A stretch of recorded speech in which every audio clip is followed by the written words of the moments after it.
I've seen this panel advertised in two different ways around the school. One is how not to cover Africa, and the other is how Africa is covered.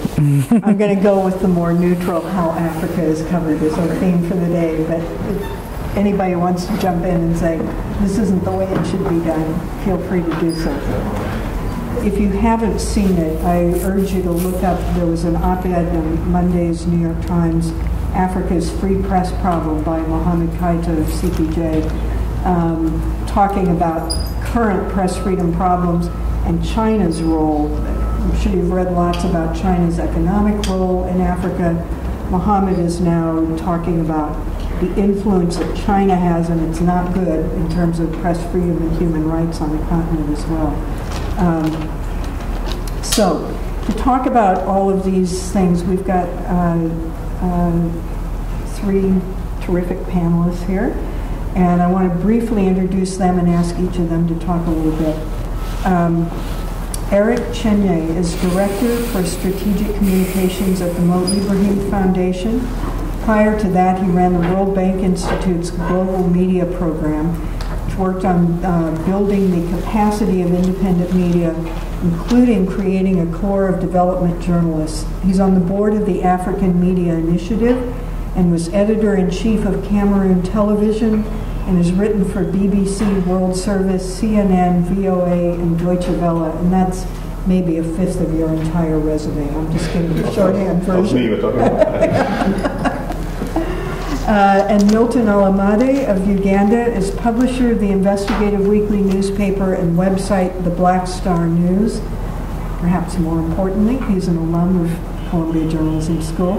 He's also the author of The Hearts of Darkness, How White Writers Created the Racist Image of Africa. His newspaper recently broke the news that Invisible Children, the makers of Kony 2012, shared intelligence information with the Ugandan government that led to the arrests of about a dozen suspected regime opponents, which is something I think we all would want to hear more about in a little bit.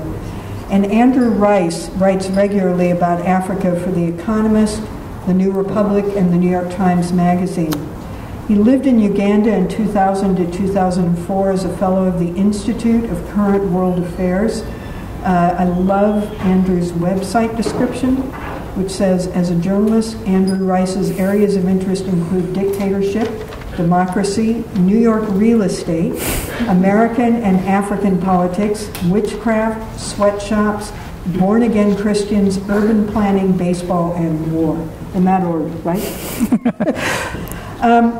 What I'd like to do is ask each of you to start us out today with a few thoughts, maybe take about 5 minutes each, on how you think Africa is covered by the media today. And I think our question here really is, how is American media doing covering Africa for an American audience? So if you want to give us some other examples, good or bad, please do, and any recommendations of people we should all be reading, places we should be looking at regularly for African news, most welcome as well. So Eric, can I ask you to go first? I'll go with you. I'll wait. Okay. Well, thank you. And I was actually hoping I'd be the last to go, so I would, copy from what everybody was saying and say I agree with everything they said.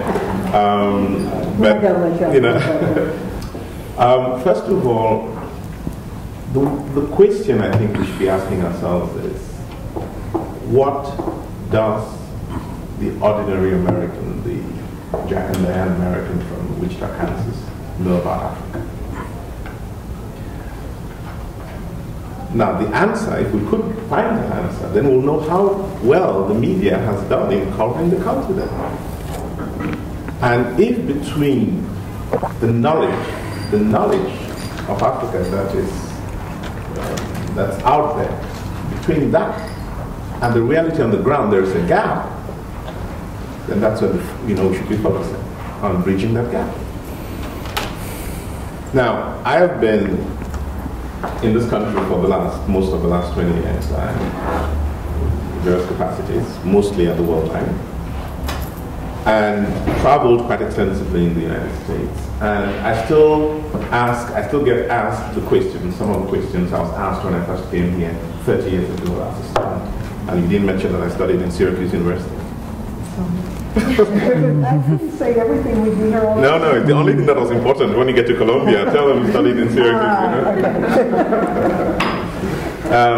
You know, from 30 years ago, there was some very basic questions, you know, that people asked me then, and that I still pretty much get. So there's still a lot of work to be done. I mean, we've covered a lot of territory, a lot has changed in the meantime. But when a continent, a region like Africa, rises to become the kind of player it is becoming, and this, you know, in spite of everything we think about the continent, in spite of all the reporting we're doing on that continent, it is rising to become a player in the global marketplace. And countries like Brazil and China and Malaysia and Korea and Russia, they're all recognizing and tapping into that. The reason these countries can do it is because the decision-making processes in these countries facilitate those kinds of interventions. China can decide we will move into Africa, and they will move into Africa. The United States would have to go through a more complex set of processes to get that kind of engagement. And because of the systems in this country, I think you need a far more informed population that will impact, that will help in determining the kinds of policies that the country ultimately adopts with regard to a continent that is becoming such an important player. It is becoming a very important player in the global scheme of things. So the need for media in the United States to be more insightful in its analysis of the continent, to be more, to have a more informed view. The need for that in the United States is much greater than in China, than in Brazil, than in Russia. So the fact that the US is such an absent player, and I say this because yesterday I was in, you know, I spent all of yesterday afternoon up in the Senate where my boss, Mr. Ibrahim, was testifying. And the question that Senators John Kerry and Christopher Coons and the rest of them kept asking us, what are we not getting? What are we missing? And I was sitting thinking, wow, you know, CNN could tell them that. You know, the Wall Street Journal, I spent all of this morning in the Wall Street Journal, basically saying the same thing. You guys are missing the point. And because you are, Americans are. Now, question is, what is the point? What are they missing? There's an amazing story on the continent of Africa now. There is. That's why the Chinese are there. That's why the Brazilians are there. There's an amazing story. Or whilst you're there focusing on Mugabe and who are the other characters, you know, Mobutu is no longer there, and so on and so forth, there are 100,000 people rising into the middle class almost. You're getting more consumers. You're getting, there's need for infrastructure, and these, you know, the Chinese are coming to provide the infrastructure. There's need for just about everything America produces. So you could even be creating hundreds of thousands of jobs in this country if you knew exactly how to respond to these emerging needs in a continent that's growing. Africa has all kinds of challenges. Those challenges have to come out. But this inordinate amount of attention you pay to Joseph Kony and Mobutu and Mugabe at the expense of everything else, I think you know is why this media in the United States is missing the point. And because you do, your policymakers are, and which is most unfortunate. I would love to talk about what I'm doing at my level to try to redress that. We've talked about, Anne mentioned the image program at the World Bank, where we're trying to organize, it's a program I launched. Image is actually independent media for accountability, governance, and empowerment. And through that, we are doing a lot of work in bringing out fact-based information, data from Africa because we believe that if that drives coverage of the continent, it might indeed change the way the continent is perceived and how it's reported and how media consumers relate to Africa. So I'll stop there and we'll take questions. Okay. Thanks very much, Eric. Andrew, would you like to play off of that? Sure. Well, it's funny because right when I was about to walk in, I was like looking at Twitter on my iPhone, and although I hate to sort of quote someone else's tweet as sort of a jumping off point for this discussion, it was so apropos that I just thought I would read it out. It's from the managing editor of Foreign Policy. He said, "How to write about Africa? Complain about the lack of coverage, then complain about the coverage if and when it happens." Actually, the reason I wanted to quote it is it really kind of sums up what I was going to say in my discussions, which for my introduction for this thing, which I think plays off of what Eric had to say as well. I mean, I think that coverage of Africa is kind of caught between these two very irreconcilable extremes. I mean, on the one hand, there is what Eric was very accurately critiquing, the species of journalist who goes to Africa and in order to find suffering, and like if he can't find suffering right in front of his face, he'll travel wherever it's necessary in order to find that suffering. Like, and even if it means ignoring very interesting stories that are right there in front of his, or I should say her face, but frankly it's usually his face. On the other hand, while I understand Eric's frustration, I also think that there's a sort of reflexive defensiveness, oftentimes that you hear from people on the continent because of their quite valid frustration with being portrayed as an irredeemable hellhole. That the overcorrection in the other directions for people to say, you know what we really need are good stories about Africa. We want stories of hope. Oftentimes the word that you'll hear African bureaucrats say is, we want stories that are developmental. Well, the mission of journalism is not to be developmental. Like, if you're interested in developing the continent of Africa, if you're interested in making things better, you should go and join one of the many wonderful NGOs that are at work in Africa, because your mission as a journalist, I think, is to describe what is happening, the experience of the continent as it is lived by the people who live on the continent. And to the degree that you begin to preoccupy yourself with improving or changing that situation, I think you're first of all playing a role that's probably not that you don't have the right, that you don't have the tools to properly carry out, because I think as a journalist you'll find very quickly that no matter what you write and how evocatively you write about the continent, I think it is, it's very difficult to affect change, and you'll find a great deal of frustration if that's what your goal is. If on the other hand, I think your goal is to sort of describe what life is like on the continent of Africa, you can do a great service in terms of helping people to understand the world and all of its multiplicity. Just very quickly, because I think you should understand where I'm coming from in this, because we all have our biases, and I'm obviously the non-African person on the panel. I started off in Africa, reporting on Africa about 10 years ago as a younger person in my 20s.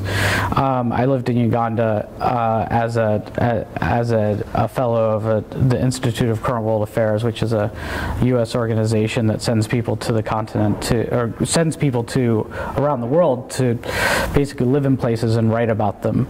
And the product of my time there is this book called The Teeth May Smile, but the Heart Does Not Forget, which is about a murder case that occurred in 1972, and this one individual's effort to solve it, the murder of his own father. I followed this trial during the time that I was in Uganda. You know, this is not necessarily a story that you'd ever necessarily read in an American newspaper because it was about something that had happened a long time ago. But it's something that interested me, and I ended up writing a book about it, and it is available as a Kindle ebook and even in paperback if you still read things on paper, and I might even have one in my backpack if you'd like to buy it later. So, having done my hucksterish introduction of myself, I guess I will end with that. All right. Thanks very much. I think the big question is when writers from outside the continent go to Africa, what kind of biases do they bring with them? What expectations do they have? What is their image of Africa? What are they looking to find in Africa? Because you go to a foreign environment with some expectations and some biases or some level of knowledge or what you believe to be knowledge. So when we look at contemporary coverage of Africa, I think it's not possible to remove it from the historical evolution of coverage, because editors or producers who were in charge of contemporary coverage were influenced and conditioned by their predecessors as well. So I think a simple way to look at it is that there's a challenge between covering or reporting or presenting a fuller and more realistic image or African story, and I think that is competing with what the Western world is accustomed to reading or viewing from Africa or about Africa. So I think constantly editors, producers are weighing that challenge and that struggle. And I think to the extent that a media outlet is much more understanding, I think the quality of the coverage or presentation will also be reflected. And to the extent that that media outlet is ill-prepared or not inclined to even improve its coverage, that is also reflected.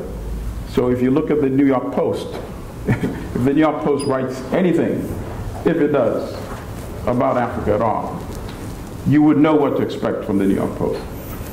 When you see something in the Daily News, you would know what to expect in the Daily News. The New York Times, The Economist, Time, Newsweek, and so forth. The reason why I wrote my book, The Hearts of Darkness, was because as I was growing up, in my teens, when I was living in Uganda and then in Tanzania, I used to read a lot of American publications such as Time and Newsweek. And even at that age, I could tell that there was a preference of giving the image of sort of the fantastic Africa. The Africa that is completely different from us here in the West. The Africa that is almost at a position where the human beings there are different.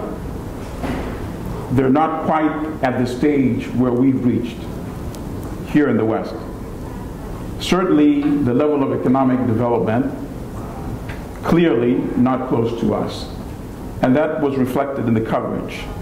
But also, some of the wording, even as a young person, you can detect that there was either a level of a lack of understanding, or want of understanding, or even hostility. So let's take the word tribe, for example. Whenever the word tribe or tribal is associated with African coverage, it's rarely ever meant to be a positive representation. So if it's a tribal custom, it's a tribal law, it's a tribal system, it's something that certainly qualitatively is not up to par as far as our standards here in the West is concerned. And that's what motivated me when I was at the J School to do my research on the historical evolution of African coverage, because I wanted to find out what was the state of mind of the first people that started reporting about Africa and disseminating the image or their image of Africa to the rest of the world. So I read the works of the early explorers from the 18th, 19th century that went to discover lakes that existed and gave them new names, rivers that existed and had names, gave them new names, countries that existed, gave them new names. And then I took that and started looking at the newspaper coverage beginning around the 1950s, 60s, 70s, 80s, 90s, when papers such as the New York Times started sending correspondence there. And I tried to study the similarity between those representations. And there was always a perfect fit. But what I think helped my research the most was I was able to go to the archives of the New York Times, and I got correspondence exchange between the editors here and the reporters sent to Africa. And in those days, there's no other way to put it, the overwhelming coverage was very hostile and racist, particularly in the 1960s. It started improving in the 70s and 80s and 90s. 1960 was a critical point because that was a time of African decolonization and independence. And I found letters from famous reporters like Homer Bigart, who said that he really preferred to be writing about witchcraft and cannibalism in Africa as opposed to these grand visions of independence and nation building.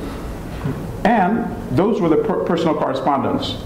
So then I went and I said, let me look at what was published in the New York Times as the news articles. Perfect correlation. And that's what motivated me to write that book. Now let me add one other point. There's a challenge. There are gatekeepers. There are those who are struggling to improve the coverage of Africa because young people are much more alert, less gullible, so you can't feed them fantastic stuff. They just won't believe it because they'll go on social media and they'll find people from Africa exchanging views and opinions on certain topics. And that's why this representation in Kony 2012 met a lot of challenge and ultimately the beginning of its demise. It was because of social media and interaction and young people getting their views out and pushing back against that type of representation. Thank you. Milton,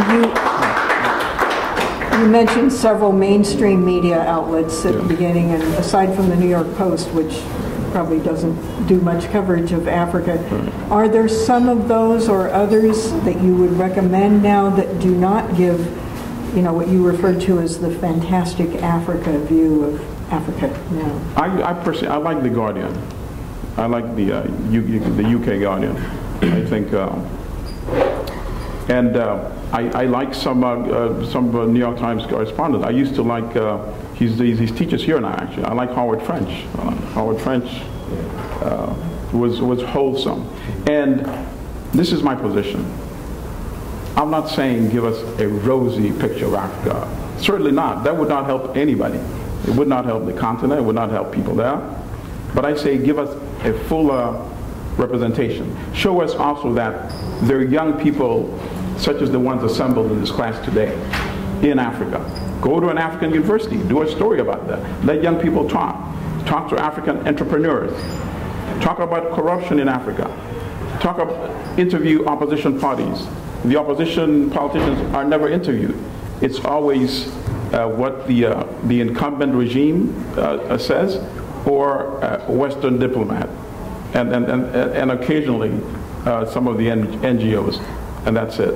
So I feel, and I agree with you that we can never focus on covering the stories of economic opportunities in Africa, because I don't think most editors take African assignments that seriously yet, and that's why all these opportunities are being missed.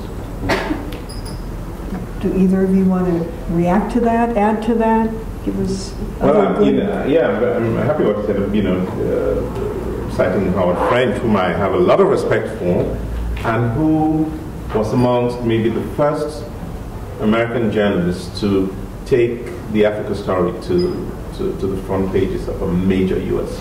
news outlet.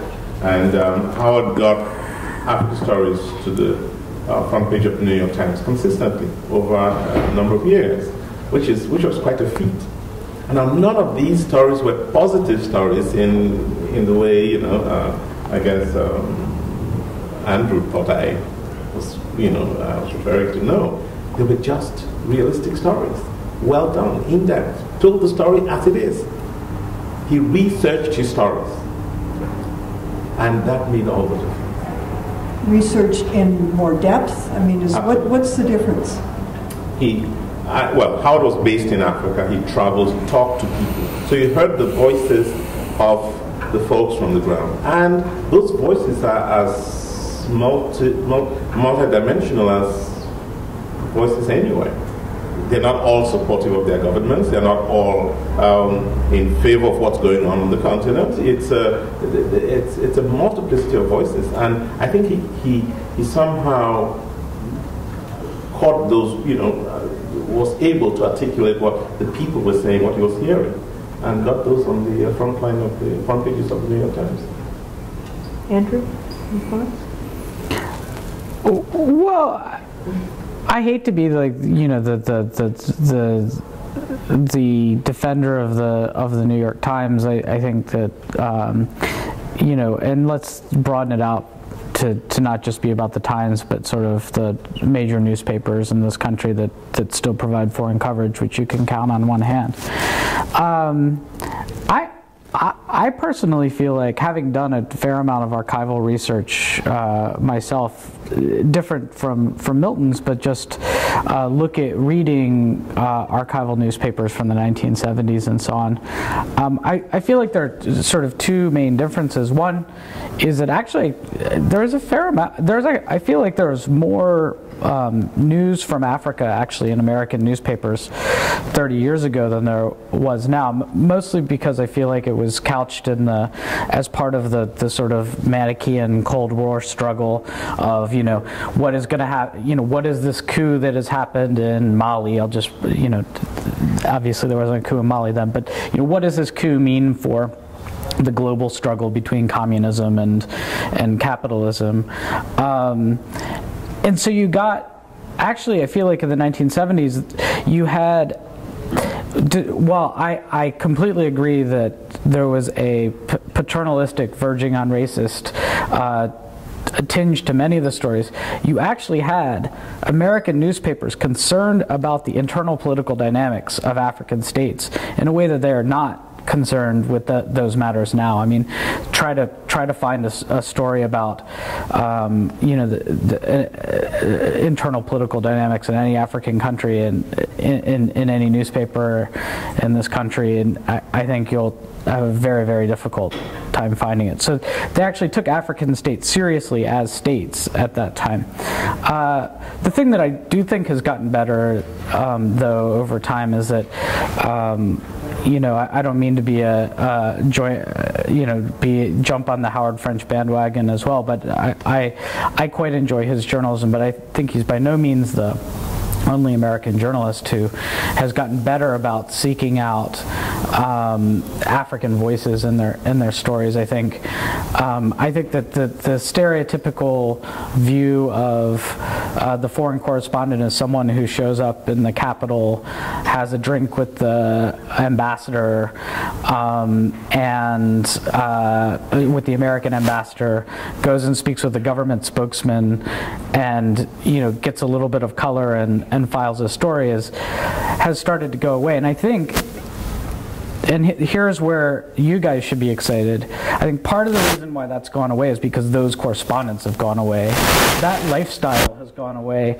The, like, Homer Biggert, having an unlimited expense account and flying from country to country whenever there's a coup, and having his kids back in an international school in Nairobi or where I have no idea where Homer Biggert was, but having a house with a servant and kids in international school and a wife who's sort of dutifully taking care of them while he goes off and covers wars.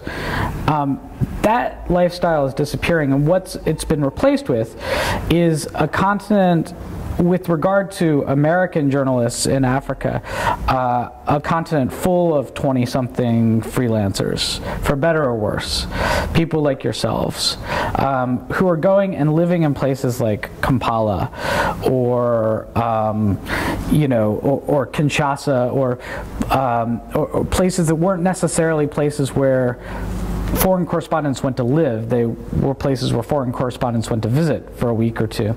Now you have all these people living in these places, able to access American media outlets with their stories. Some, the downside is that some of them are quite inexperienced, but you gain experience by doing things, and some people are good and some people are bad, just like there used to be good foreign correspondents and bad foreign correspondents. But I think in general, the amount of information, the ability of someone to become a foreign correspondent who's interested in it has become a lot easier.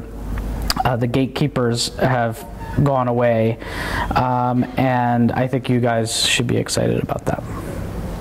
I would add to that while you can indeed find many opportunities as a freelancer, I think you should resist the temptation of feeding into the fantastic Africa. Be willing to say that if that's the only type of journalism that the editor will entertain, let me, even to the extent of trying your hand at another craft, don't file a dishonest story just because you want to see it in print. And I assure you, there are many writers that do that. So you have to care about your writing and understand that words have impact. Resist the temptation of nurturing the fantastic image of Africa.